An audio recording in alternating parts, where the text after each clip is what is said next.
Throughout the mid-1800s, Texas fought for their independence from Mexico. It was a time of bravery and perseverance, but independence could only be accomplished with exemplary leadership. In the middle of it all was Juan Seguin, a hero, statesman, and ranger with a legacy that can still be seen today. Juan Seguin, a leader with a legacy.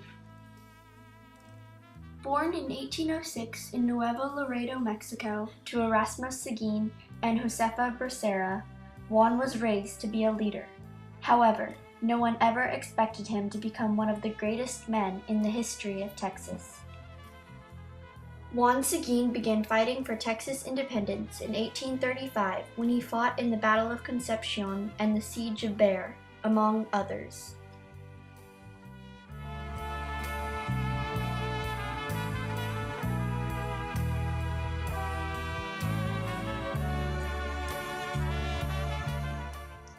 On February 23, 1836, Seguin and his volunteers fought bravely as defenders of the Alamo.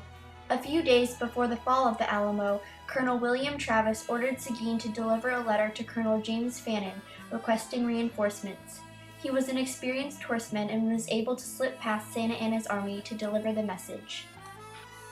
Unfortunately, Seguin was too late to help at the Alamo and returned to find his compatriots slaughtered by Santa Anna.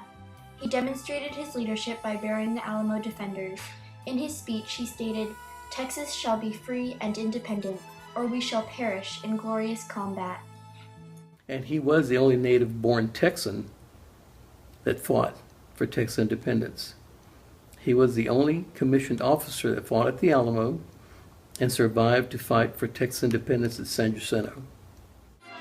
Later, Juan Seguin led the only Tejano unit fighting in the Battle of San Jacinto. The battle only lasted 18 minutes, but it won Texas's independence from Mexico. Seguin and his unit had helped prevent Santa Anna's men from crossing the Brazos River, giving Sam Houston enough time to organize his men. And he was a big leader when he come to the Battle of San Jacinto. And he was one of the few guys that could speak Spanish and English, which made it different. He made it more convenient to deal with Santa Anna and the Mexican troops when they surrendered down at San Jacinto.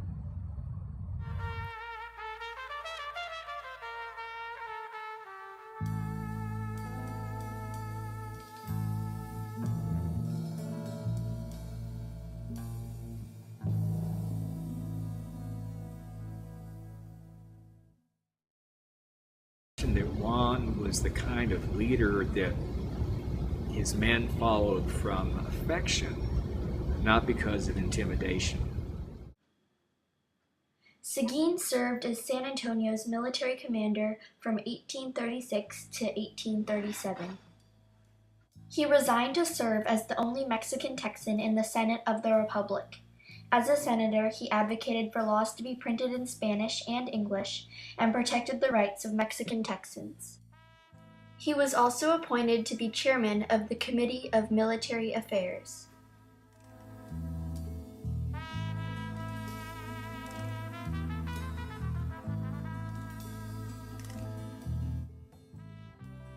He was very instrumental in unifying the Tejanos and the Anglo settlers that came to Texas.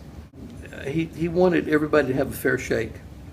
There were a lot of people that couldn't speak Spanish, obviously, and there were a lot of people here that lived here for many years, all their lives, that could not speak English. So they were passing laws right and left, and he wanted laws to be written and textbooks to be written both in English and Spanish. In 1841, Seguin was elected mayor of San Antonio.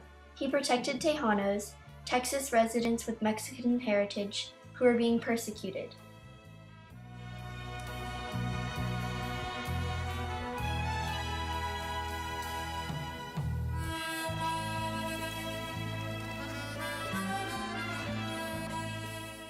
He governed a successful year until in 1842, when he was sent into exile and fled to Mexico, following accusations of being a traitor.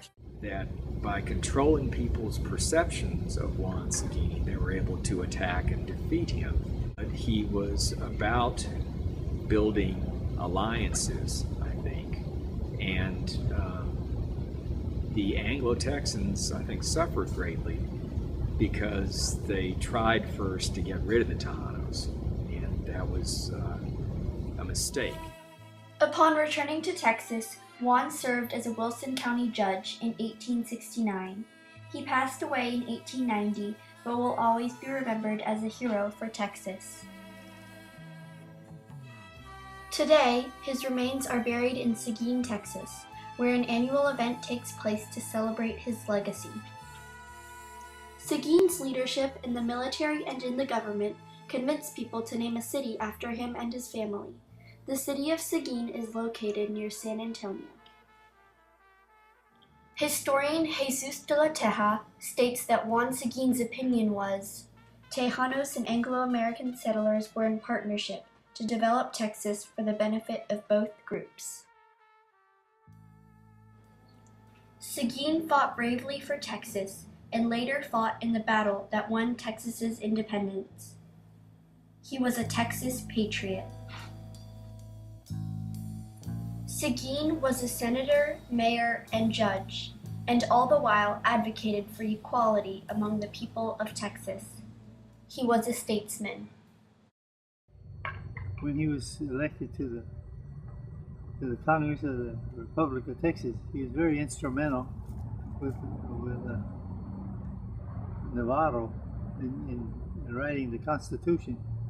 To also make sure that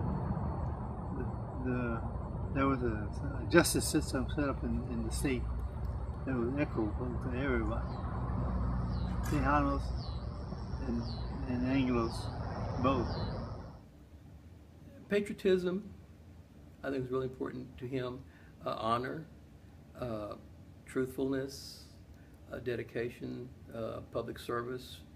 These are all, I think, legacies that he left all of us. He is the figurehead for the Tejanos of his time, and his name can be seen all over Texas as people honor his patriotism to the state.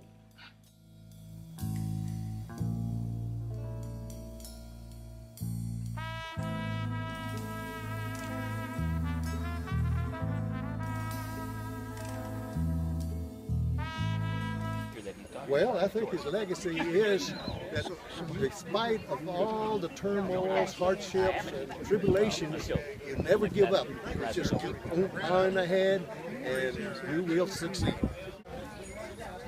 The freedom of the state, and as you can see, the people around here that love Texas, and that's what he did to do all his accomplishments through his life here in Texas.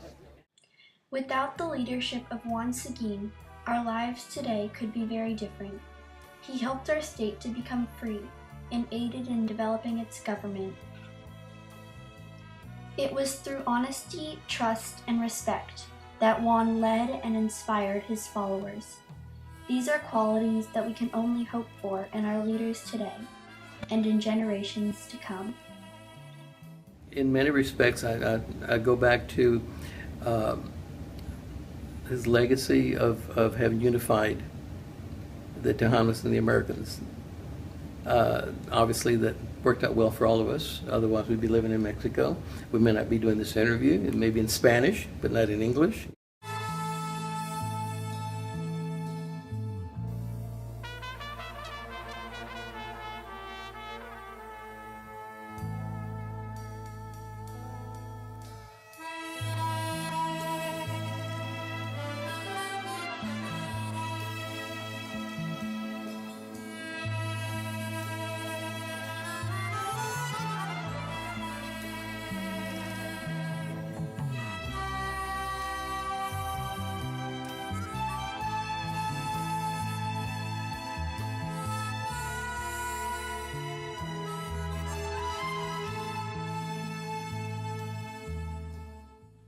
Juan Seguin is an example of a true Texas hero, a strong and determined leader with a powerful and influential legacy.